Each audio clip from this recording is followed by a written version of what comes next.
that the Quran is not just a text. The Quran is a text that comes to the earth with a context. Atau Wildas akan jelaru. Apa maksudnya? Kita kata sebenarnya Quran ini bukan sekadar teks. Yang kita lihat tu teks, yang kita simpan tu teks. Buku. Tapi Quran yang Allah turunkan bukan sekadar teks. Bukan sekadar alif lam mim, bukan sekadar yasin, bukan sekadar dzalikal kitabul la raiba fihi, bukan sekadar itu teks. Tapi Quran istimewa, dia bukan teks semata-mata. Dia teks dan konteks. God Wildas, you are ignorant about the context. Kamu jahil bab konteks.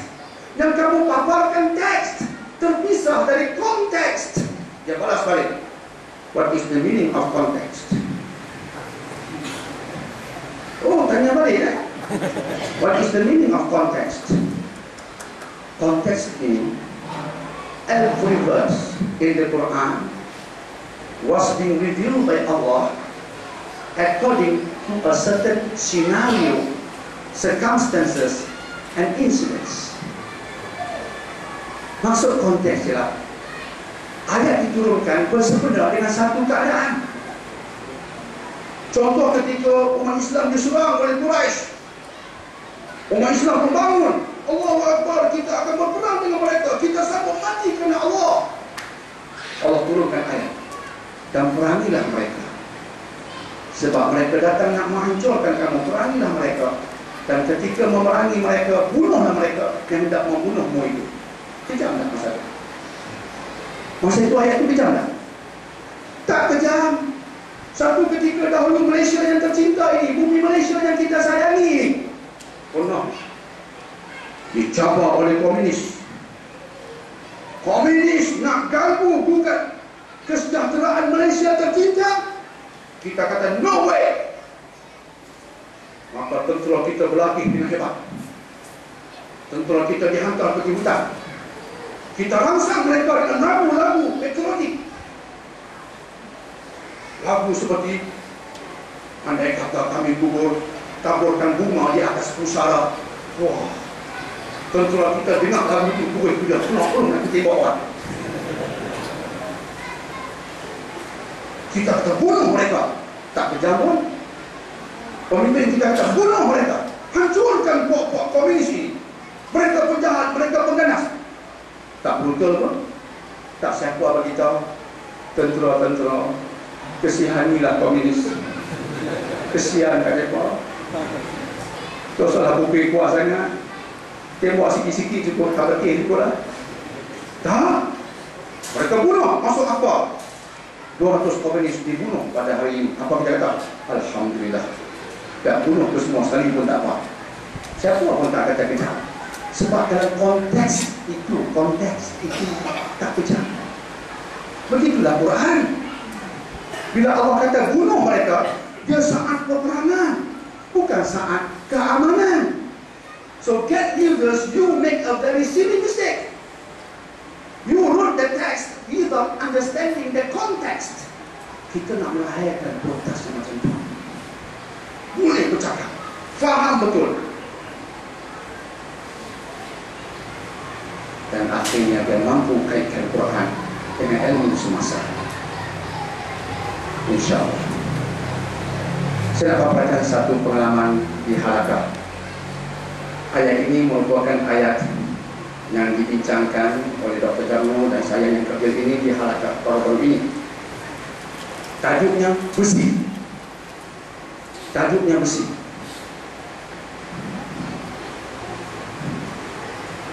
Ayat yang dibincangkan surah Al-Hadid ayat 25.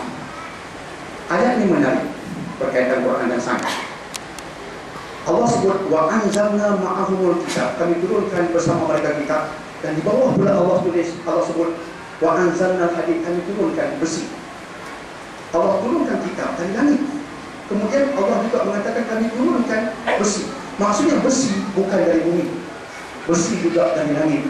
Ini baru difahami pada hari ini.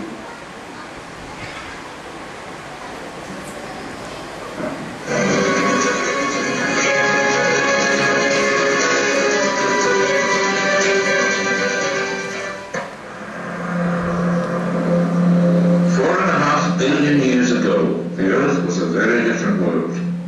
Under layers of thick gaseous clouds was a planet still hot from its birth, with an atmosphere both dense and crushing. The early planet was probably only a tenth of the size that it is today.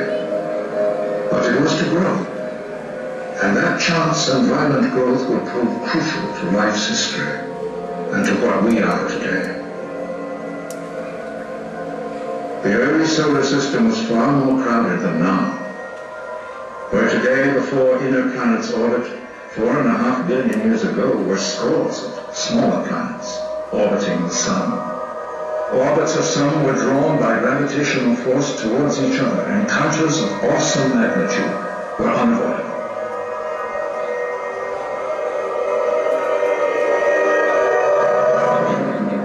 The force and heat of those collisions melted a rock, but gravity would hold the two together and then weld them into one.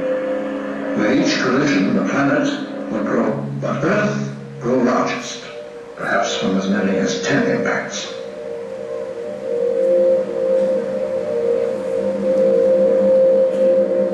And the last impact, 4.5 billion years ago, would have a profound effect upon our world.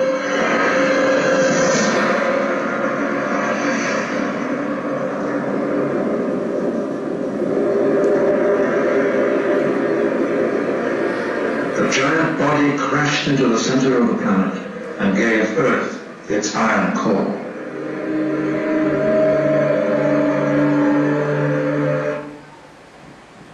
Ini ayat mukjizat. Tak siapa menjangkakan besi di bumi bukan daripada bumi. Tak siapa sangka. Hanya baru-baru ini saintis NASA dapat mengesat bahawa besi datang dari langit. Bumi tak mampu melahirkan besi sebab besi memerlukan suhu setinggi ratusan juta darjah Celsius untuk menghasilkannya. Suhu bumi di pusat bumi pun rendah. Lantas ia datang dari langit dalam bentuk gambaran yang kita paparkan tadi. Benar firman Allah, wa anzalnal hadid. Kami turunkan besi dari langit. Benar. Contoh yang kedua tentang permulaan alam semesta. Tadi kita sebutkan ayat 53 surah Fussilat, iaitu kami tunjukkan ayat kami di ufuk alam. Sekarang kita nak melihat alam permulaannya, dan ia selari dengan kenyataan Quran surah Anbiya ayat 30. Apakah orang kafir tak melihat langit dan bumi dahulunya bercantum padu? Itu asal usul alam ini. Alam semesta mengandungi jizim yang tidak terbatas dari segi saiz yang wujud sejak awal zaman dan akan berterusan buat selama-lamanya. Pandangan asas falsafah materialis ini menafikan kewujudan Maha Pencipta, sementara mempertahankan bahawa alam semesta tiada permulaan maupun kesudahan.